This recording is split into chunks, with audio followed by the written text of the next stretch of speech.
Can we talk about the bully game? And I hate how people call it the bully game, because this shit is not a fucking game. I guess if you treat it like a game, life is a game. But like, it is so much harder than your traditional game. You know? Like, I've been, for the past 7-8 months since the last videos you guys have seen, I've been just trying to figure out where my place in everything in my life is, you know, not just bullies, but all facets. And that's something that I've been actively doing, don't get me wrong, but when I look at bullies, so much has changed in the short time that I've been a part of this community since COVID, a little under 5 years. And out of all of the litters that I've had,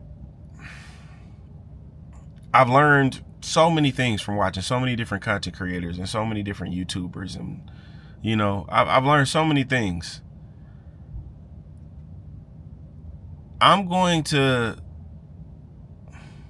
do my best to kind of streamline this conversation, but it's insane to me how the culture of the American bully is so infused with get money fast, scammer, quick flip,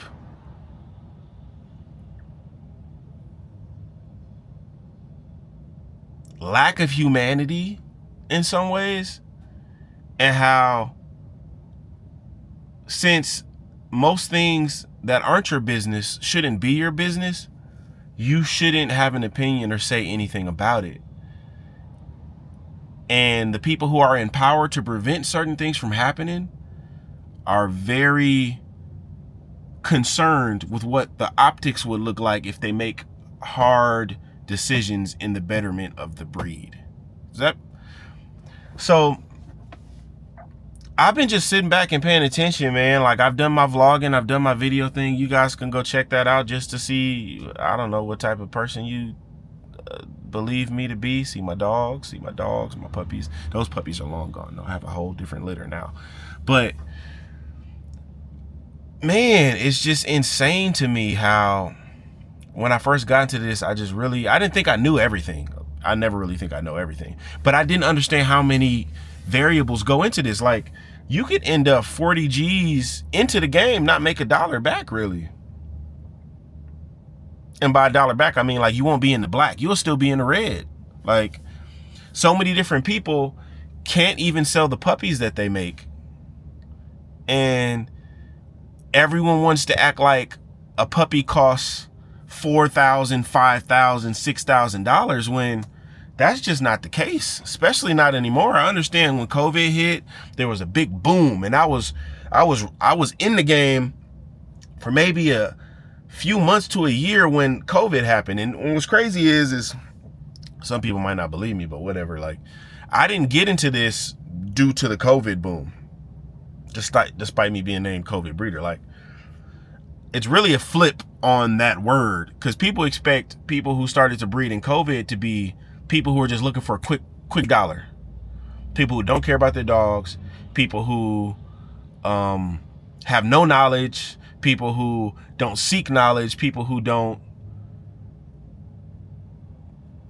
look for better each time they breed. And that's just not the case for me. And, you know, my videos to come and the videos I've had before will speak to that. The quality of my dogs will continually get better and better and better. And that's proof enough for anybody. But it's just insane to me how when I first got into this game, it's, yeah, 6 G's for this dog, 7 G's for that dog. People are selling dogs for 10, 20K. And none of these dogs were health tested.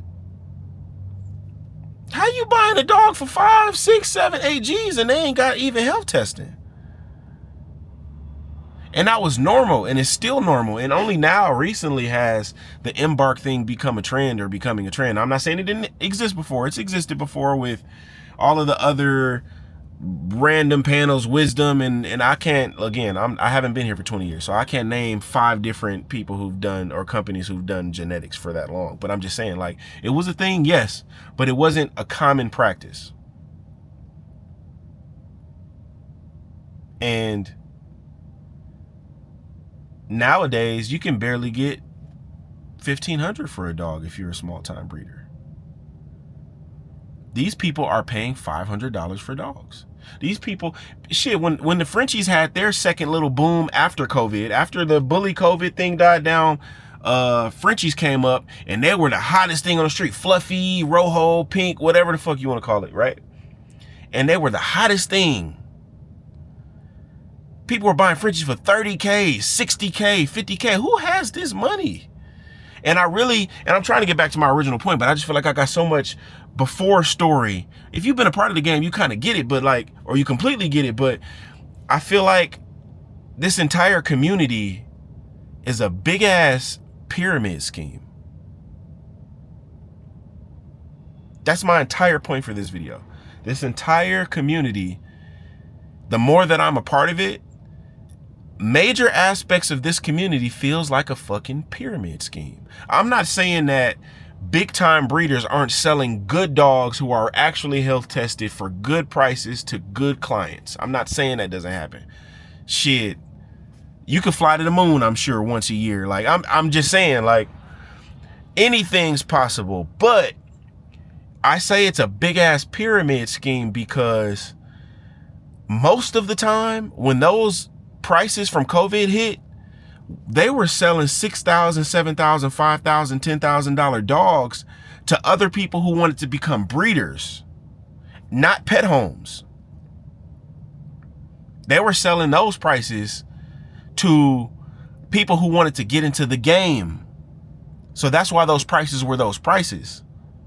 I'm not saying, again, I repeat, I'm not saying that people don't buy pet homes for 5, 6, 7 G's. I'm sure they do.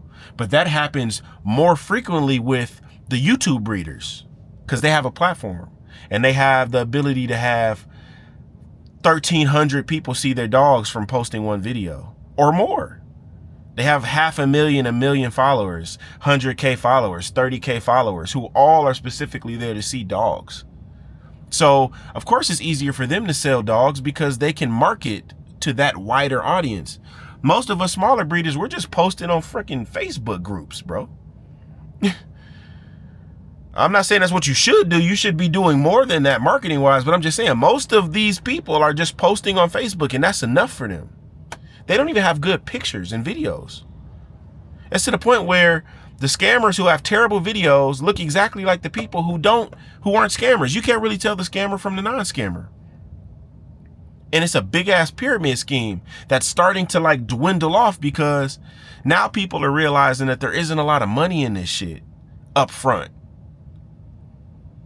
Shit, I invested more money up front in my bully business than I did in my videography film business. And that's what I do for a living. It's crazy. Like, and people, I'm not gonna say people don't tell you this. If you don't ask, you won't find out. But even when people tell you this, the reason why people are able to sell these dogs is because they're pyramid scheming. They're selling a dog, saying, hey, if you sell a dog, you can sell a dog. You can get a dog. It's the same thing with those companies that say, hey, come in. And then you get to that fucking little meeting in that little random ass suite or room, excuse me, and they'll be like, all right, so now you're going to sell packets of these to other people. And then those people are going to sell packets of these to other people. And you're going to sell it for this much money and it's going to make you a millionaire. And it's not true. You're not going to become a millionaire doing this if you are not one of those people. You're not. Some people might. It's a couple of y'all that might be watching this video, maybe. All right. I doubt it's more than 5. I can probably count on my ashy ass. I could probably count on 5 fingers. How many people probably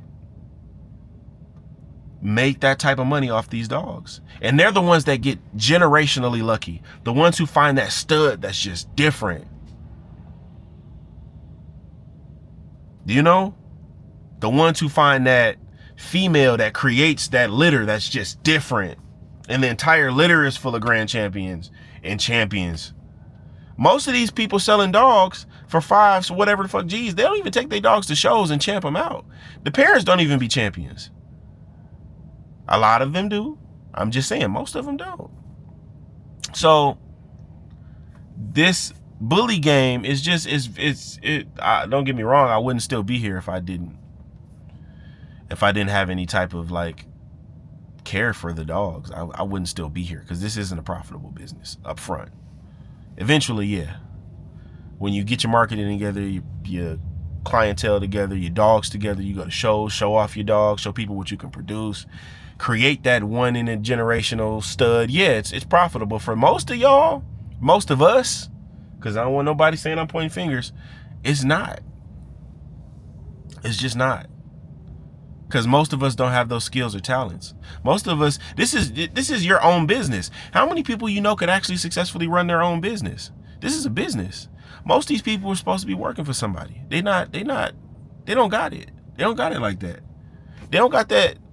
You know what I'm saying? And the people who do this and have a business and run a business know exactly what I'm talking about. Like, you got to have a certain level of give a fuck and tenacity and eagerness and resilience. That's the most important thing. You got to be able to weather the storm. And that's why right now with this pyramid scheme, it's starting to dwindle off, because people can't last that 5 years without really seeing the black. Most of us is trying to sell dogs to people who want to sell dogs. The more I do this, I don't want none of my dogs to go to a breeder. I don't. I want my dogs to go to pet homes. If that means that I make less, then so be it. I don't want to deal with a breeder half the time, because most of these people ain't really breeders. Shit, I barely feel like I can call myself one yet. Most of these people don't even do the necessary requirement. They don't give their dogs shots. They don't clip their dogs' nails. They don't give their dogs dewormer. They don't read about their dogs. They don't engage into the community to figure out what the trend is for dogs. They don't look and pick out the right stud for the right female, the right female for the right stud. They don't. And I'm not saying that I didn't, because everyone starts somewhere. I did. I made all of these mistakes. But these people are continually making these mistakes, and now it's becoming a part of the culture. This is a cultural thing for bullies. And I don't really fuck with it too much. We're creating a weird culture around it. And I noticed that it's shifting. Hopefully it improves. I know this stuff happens in waves. This isn't a, oh, woe is me. This isn't a the world's ending ass video. This isn't me complaining, because it is what it is. I got a litter on the ground right now, and I'm keeping them. I've already kept them 11 weeks because I want to make sure I keep the right 2 dogs, a girl and a boy. Because if I pick the wrong dog with the wrong feet and the wrong rear, now my whole program is fucked for 2 years. When these motherfuckers trying to get their dogs off at 6 weeks. Shit, I'm probably keeping these dogs till 16 weeks, because I don't even do ear crops until then, because I like waiting longer for crops. That's just me. That's just me. That's what I'm learning now. And you catch me in 2 years, I might change my opinion. But I'm not trying to sell a dog quick. These dogs cost me money, and they're going to be costing me money for another few weeks until I find out which one of these dogs is going to be the right dog to stay at my camp. But it's just a big ass ring of people capping about what they capping about. It's like that conversation where people talk about wages. Hey, you never share your salary with your coworkers, right? That's what they say. That benefits the employer, because if he paying Sally this, he could pay John whatever the fuck he want. And if they don't talk about it, there could be a $4 or $10 difference in between what they getting paid, and Sally might do more work than John. But since we can't talk about it, nobody will ever know. And to tie that in, if everybody's lying and saying they selling dogs for 5-6 G's, and it's not the case, all of us gonna be like, well, I posted my dog for 5 G's. Why ain't it selling? Shit, I posted my dog for 3K. Why ain't it selling? It ain't selling because that's not what people buying your dogs for. That's what people are buying successful breeders' dogs for. YouTube breeders' dogs for. Show breeders' dogs for. Established 20-year veterans, 15-year veterans, 10-year veterans. People who've done this, made mistakes, took L's, And here we are 2 to 3 years in. I'm 5, but even 5, thinking that we supposed to get the same price that the other people did when they already took their L's and paid their dues. I'm still taking L's and paying my dues. But in order for me to do that, I got to make the right choices. I got to make the right picks. And I feel like this conversation in relation to, I should say, the pyramid scheme aspect of the bully game, I don't think no one's ever talked about it. Maybe it's a negative thing to say. I don't know. I'm just trying to be honest. I want to pick people's brains. I can't have these conversations myself. But I'm just saying, like, it's so akin to a pyramid scheme that's falling and failing. On the positive side now, after that fails, what's next? Do you breed better dogs? That's your choice. I would like to think that you ain't gonna keep doing this, wasting your money, unless you love it and unless you want better dogs. I want better dogs. I'm breeding better dogs. I'm health testing every puppy in my litters. For better or for worse. When I get that health test back, if it says for worse, then that's a pet home. If it says for better, then it goes for the for better price. You know, I've gotten fucked over and finessed by a breeder before. Shit, family at that. we share my story on how I got into it at a different time, but like the ethics, man, we gotta work on the ethics. There's only so much that our registries can do if the culture doesn't shift. They have to cater to the culture in some ways. Because if they don't cater to the culture, they don't make money. And if they don't make money, they can't operate. If they can't operate, this entire thing falls apart. I'm not saying they don't have a responsibility, because they do have a responsibility. But each of us also have a responsibility to keep that weird shit out and the good shit in. And if we don't do better, nobody else will do better. Just some thoughts. This video is long enough. I'll probably get back on here and you know, let me know what you think. I'm lying.